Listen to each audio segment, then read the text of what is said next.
Good morning, welcome to episode 22 of a Layfamilyyarn diaries. My name's Kelly and I come here as often as I'm able to chat about my knitting and crochet, occasionally quilting and dressmaking, but typically it's knitting, and it's all knitting this week. How have you been? Have you been well? I didn't come last week, I'd hoped to. Come on then, darling. This is Jeff. Come and say hello. I'd hoped to call in last week and have a chat with you, but yeah, all I'd knit on was one project, no guesses which, and yeah, it just didn't really seem that I had a lot to share. We've had a lovely week, haven't we, Jeff? It's full on autumn here, so we've been really enjoying some autumnal walks, and oh, the trees on our walk to work are just beautiful. We live in Shropshire. We work in Ironbridge in a gorge. Oh, and the colours are just stunning. The trees surrounding us are just beautiful. I just love this time of year. I've had a walk with a hat on for the first time this year, which was lovely. I didn't really need it, but I wanted to wear it. Such a cuddly boy, aren't you? Are you going to go down? What else have I got to tell you? Don't think I've got a whole lot else to share, have we, other than our crafts? Are you going to jump down so I can show my jumper? Go on then. Good boy. So I guess we ought to jump in and talk about this. This is my Perec vest. I'll put a little video in here and show you.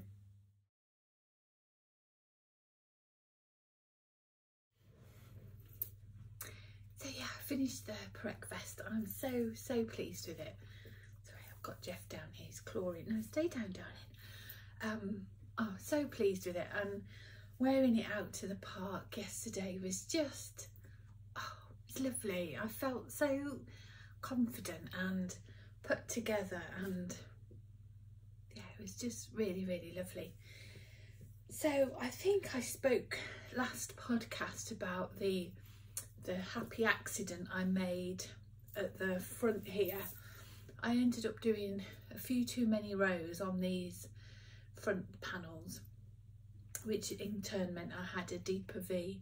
But I'm so pleased that I made that mistake and that I was able to figure out a solution that I didn't have to rip it back, because I think it just fits perfectly, and I think it suits my body shape and type so much more. The little rib section on the arm cuffs and on the neckband there, I made a slight alteration there in as much as needle size. I didn't go down quite as much as the pattern suggested. I think the pattern instructs to go down to a 3.25. I went to a 3.5. Why did I make that decision? I think it was just because I didn't want it to cinch in too much and then it be tight on my arms, or to lose that effect of the drape.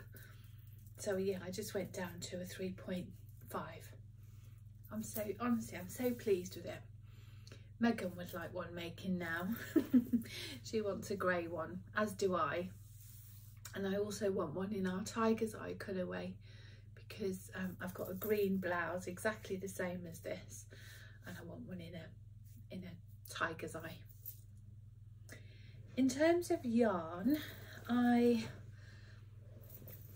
just a quick recap, I used a skein of undyed lace weight yarn that we have in the shop, and Surrey alpaca silk, and I've still got this much left, about 10 grams, 12 grams I reckon, of the undyed left. That was one skein, and I knit the last but one size. So to get that from one skein, it's just amazing, isn't it? And I did go into the third ball of the Surrey alpaca, but I really used it for the cuffs, the bottom hem, the arm cuffs and the neckband. That was all. So if you had any size smaller than mine, I reckon you'd have got it from the 2 balls. I had a quick look this morning because, you know, we've spoke before, haven't we, about the economics of making a garment for yourself. And again, I've had so many lovely messages this last couple of weeks, and emails and direct messages on Instagram saying how many of you relate to what I say and what I talk about in terms of investing the time and the resources in yourself and making clothes for yourself, especially when you're of a larger size. And I just cannot express in words how it makes me feel to wear a garment that I've knitted and that I feel put together in, and feel good in my own skin. And there's so very, very few times I really say that and genuinely feel that, and honestly, it's priceless. Could get quite teary. It's yeah, it's a special feeling. So please don't put it off. If ever you want to just make yourself something, just go for it. I had a look this morning at costings for a jumper, a vest like this, and a skein of undyed lace weight we sell at £10. Now the Rowan Kid Silk Haze, I had a look on Wool Warehouse this morning to see just how economical you could make this garment if you chose not to use hand-dyed yarn. Rowan Kid Silk Haze was £10, well £9.99 for a 25-gram ball, which would obviously make £19.98 for a 50-gram ball, which is actually more expensive than what we sell our hand-dyed mohair for, which really, really surprised me. There's this thought process, isn't there, that hand-dyed yarn is much more expensive than commercial, and actually in that case it's not true. The Rowan Kid Silk Haze is more expensive, which I was really, really surprised about. I did have a look at Drops. Now, Drops isn't a company whose values and ethics are in alignment with mine. I don't support them as a company. But yeah, there's enough said about that, I think. Yeah, the yarn is fine. Their designs are incredibly questionable, and they plagiarise a lot of designers, independent designers, and it's quite well documented. But they do undeniably have incredibly affordable yarn, which is incredibly accessible for people. And you know, you can't dismiss that. I can't dismiss that for the purpose of this conversation. And Drops mohair equivalent is again £3.99, but for a 25-gram ball, so you're looking about £8, £7.98 for a 50-gram ball, which is about half the price of an indie dyed skein, I would say. So if you needed 2 of those and an undyed for £25, you've got a really stylish, wearable, transitional garment. It's just perfect. It really is perfect. And £25, I think if you went to M&S, if you went to where you couldn't get it in places like the White Company or anywhere like that, I don't think, if you went to Next M&S, you'd probably look to pay the same, wouldn't you? So yeah, when you work it out like that, it can be as affordable as you want it to be, really. I didn't look at undyed lace weights because I don't know where to source that, so I just priced it on what we sell it for. The hand-dyed yarn, we sell our Surrey alpaca for £18, so that would be £46, which, you know, I'd still think is comparable to a high-end high street shop. I love it so much. don't think I have a whole heap more to tell you, so I'll do a little stand up. See, I made it stop on my natural waist. I've got a long shirt, as you can see, and I made it stop on, well, my natural waist is there. I'm really high-waisted, so I made it stop here. So I just think it sits at a really nice point on my body. I'm really chuffed with it. I'll definitely make more. And it's surprisingly warm. Obviously we're in autumn now, but the weather here has been beautiful actually. It's been bright blue sky, sunshine, but quite cold. And this has just been perfect. I love it. That's why I didn't podcast last week, because all I'd done was go round and round and round on the body, and I thought I can only wax lyrical so much about going round and round and round for 300 odd stitches a row. Oh, I love it. Have you knit one of these? Let me know if you've knit a vest, or any other vest actually. Yeah, it'd be nice to put a little resource together in the comments that we can all refer back to. And I'm not opposed to trying other patterns. Laura Penrose Knits. She's got YouTube and she's a beautiful designer. She hasn't been designing knitwear for very long, but she's incredibly accomplished and her designs are beautiful, and she really focuses on size inclusivity. I haven't knit any of her patterns, but she has one called the Chantilly Vest. Oh, it's beautiful. It's not dissimilar to this, but it has a knit on collar. Oh, it's just beautiful. I would like to knit that at some point too. She's got some lovely designs, but the vest I'm particularly looking at. I think it's in testing now, but I'm really keen to try that one. So if you know any other vest top, tank top, pullover, slipovers, just leave a little comment down below and we can all refer back to it as a resource. On that note, it was a couple of episodes ago I was talking about tightening up the SSK stitch on my socks, and so many of you left really helpful comments, really informative comments about how the process that you use to tighten up that SSK stitch.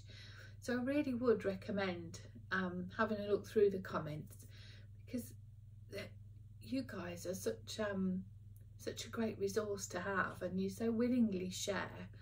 So if you need help, I would really recommend looking back in the comments and seeing if there's something there that would be of use to you. Crafters and knitters in general, they're always so willing to help one another, aren't we, and to support and encourage and find answers to problems and share a technique that you've mastered. Or I think that's such a lovely thing. It's one of the reasons I enjoy doing this, because it's quite out of my comfort zone, but the sense of community and friendship that's here is just lovely. I really enjoy coming here to chat with you. So since finishing my jumper a week ago, I have been a busy little bee. What should I show you first? Let's stick with garments first. So I have been knitting a cardoon sweater for my dear mum for Christmas. Oh, I love my mum. I can't wait for her to move. They're moving in with us, my mum and dad. Their house has sold and we're in that transitional period of waiting for everything to go through. Yeah, she's got arthritis, bless her, and it's just getting worse, and there's so many daily tasks that she's struggling with. It's really important to me to get them here as quick as we can, and so that as a family we can all help and support one another. But certainly I'm there to just to help mum and dad a bit. Bless her. She's had another little health event this weekend, but she's okay. Anyway, I'm making her a cardoon sweater for Christmas. This has been on my needles for quite some time, and it was just put down for no reason really, you know what you like. But when I finished this jumper I thought, right, I must get on. So I've finished the body, I've done the little bit of colour work at the bottom, and I've finished the ribbon. So I just need to bind off the ribbon now. Oh, isn't it lovely? You can just see I've just finished that this last couple of evenings. Maybe you can tell too well there. Oh, there you go. And I've just, the reason I haven't bound it off because I'm going to continue with my love of the tubular bind off. Oh, I did that on this, on the Perec vest. I don't recall what the bind off technique the pattern suggests, but I did do the tubular bind off, which I must admit was a labour of love, especially with the Surrey, trying to do a sewn tubular bind off with Surrey alpaca and lacework held together was a bit of a chore, but well worth it because I just love the finished effect. So yeah, so I shall get that bound off and then crack on with the sleeves. Isn't it lovely? I love the colour. This is in our non-superwash, 100% organic non-superwash base. Oh, it's lovely. Quite like this colour myself. It's the trouble, every time I do one of these videos and I hold something here, I go, oh, I want a rainbow sweater like Megan's, and I want a fluffy fluffy striped magpie jumper, and now I want this colourway. I do think this colour quite suits me, this corally peach colour. I can see I can see my little podcast here consisting of jumpers and socks, and that being about it really, because it's about all I'm inspired to make, in all honesty. So yeah, that's the Cardoon jumper by Isabel Kramer, and we're coming along nicely. The sleeves, there's some colour work at the cuff, but other than that there's nothing, so I probably won't show you this until I'm about finished, because the sleeves are just plain and then there's the repeated pattern on the bottom.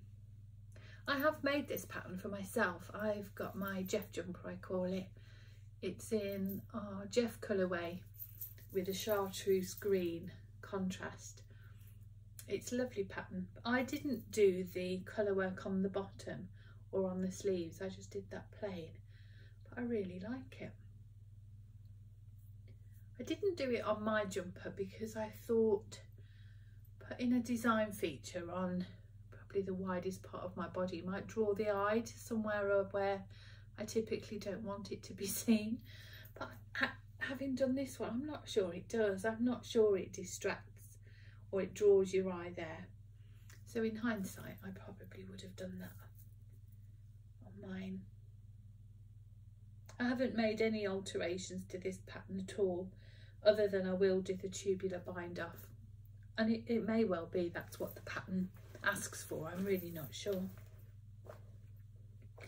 This is living in my, oh, the contrast colour for that is just buttercream.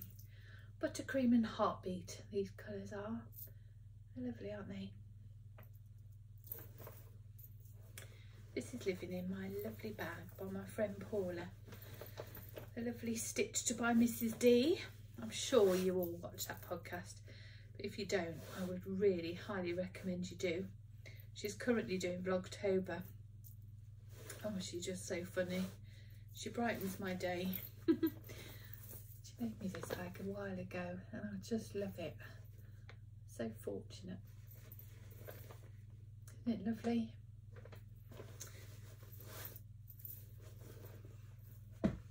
I've finished a pair of socks. A rather special pair of socks. Last year, no, it wasn't last year, 2 years ago, my lovely friend Jules of So Sweet Violet made a pair of Santa socks. I don't think she called them that, but it's what I called them. And they were red socks, 4-ply, and on the top she did a white cuff. I just love them. And last year I completely ripped off her pattern. It wasn't a pattern, it was something she self-drafted for her personal use. I was so inspired by it and I adored it so much that I asked for her help in creating, I just wanted the numbers for a toe-up DK weight sock, and bless her, she obliged, and I made my own Santa sock and put on a boucle cuff. Isn't it cute? And I made these last Christmas for Megan. Here's the second one. And we did kits for them in the shop, and they were so incredibly popular. Last year this was, and we decided to relaunch them again this year, our Santa sock sets, and again they've been incredibly well received. And I posted about them on Instagram, and my sister-in-law commented, "Oh my goodness, need those." And she's not a knitter or a crafter, bless her. She's a very hard-working mum and of young boys, and even if she could, she wouldn't have the time, I don't think. So yeah, I've made her a pair. So I've made another pair of Santa socks. These have been screwed up in the bottom of my work bag, that's why they're all crinkly. Are they cute? We've still got some of these in the shop. The sock set, you get 100 grams of the our 1969 colourway, and then you get 20 gram of the DK boucle yarn. They're really cute. But this year as well, for the first time, we've also done sparkle Santa sock sets. Oh, can you see the sparkles? I don't know if you can or not. Yeah, you can, I think. So we've got sparkle sock sets. These have been really popular, more popular than the normal. The sparkles of what's really been popular. I'm not surprised. It's such a perfect Christmas red colour, but then you get these hit of sparkles too. I've dyed up a sweater quantity of this. I want to make a sparkling Whitmore sweater for myself. How cool will that be? This colour is not, that's better. But yeah, I want a sparkle red Whitmore jumper. That might, I want it for New Year's Eve. I don't think I'll get it done for New Year's Eve, but it'd be lovely, wouldn't it? So there, that's what has been keeping me busy. Pair of Santa socks. And great aspirations for many things in this colour. I love this red colour. We spent ages trying to get this colour, and it's a blend of 3 different reds. And this shade of red is Nick's mum's absolute favourite colour. And we tried a couple of combinations to get it right for her, and we couldn't. And eventually we did, and I just love it. It's the most perfect red. And we called it 1969 because that was the year Debbie and Charlie, Nick's mum and dad, shared their first kiss. And this being her favourite colour, it just felt nice. I've got one other thing to show you. Hang on, I forgot it. I cast on another sock last night in my little basket. You know, I've been making a box of happy socks, well, not a box, a drawer of happy socks for Nick, and they're just all single socks in using the same recipe. I'm sure, unless you've not been here before, go back to last time's episode. I talked in great depth about them then, but I've cast on another one. Cast this on last night watching Strictly. Oh, look at that. That lemon really is that colour. These are our Witcher stocking colours. That's Mary. Oh, sorry, the top one's Winnie. And this one's Mary. And I'm just about to start Sarah. And then I've got Maleficent and the Wicked Witch of the West to put in as well. I'm just making some stripy witches stockings. Oh, aren't they cool? Love them. Love that Winifred colour. It literally is. Every stitch is almost a different colour. It's brilliant. Can you see? It was such fun to knit. Almost every colour that you knit is different. Really, really good fun. Oh, not very good at this, am I? So they've been good to work on. This is the last sock I'm going to make for Nick in this collection. So we'll have 4 pairs of these striped socks. I'm going to continue making socks for Nick because he really does need stocking up for winter, but I'm going to follow a new recipe now. I've been really inspired by a lovely customer of ours. I won't mention her name because I didn't ask. She always buys our sock sets and she makes the most amazing socks and just adds stripes here and there, and oh, they're just so inspiring. So yeah, that's what I'm going to head on and do next. So instead of just doing scrappy socks, I'm going to start doing a more of a not a plain body, but in one colourway body, and just throw in some random stripes. And I shall continue to do the same. I'll just do single socks and make them a pair. I think, maybe not, maybe I'll change my mind. Oh, I do love that colour. It's so fun when you're knitting variegated yarns like that, isn't it? And literally every stitch is a different colour. I seem to have rattled through that, don't I? I seem to have really rattled through that with not a lot to tell you really. So thank you for coming and hanging out with me and having a little chat, and hopefully I'll be back next Sunday. We seem to have fallen into a nice rhythm here, don't we? Oh no, next Sunday I won't. We're hosting our first Woolay retreat of the autumn season.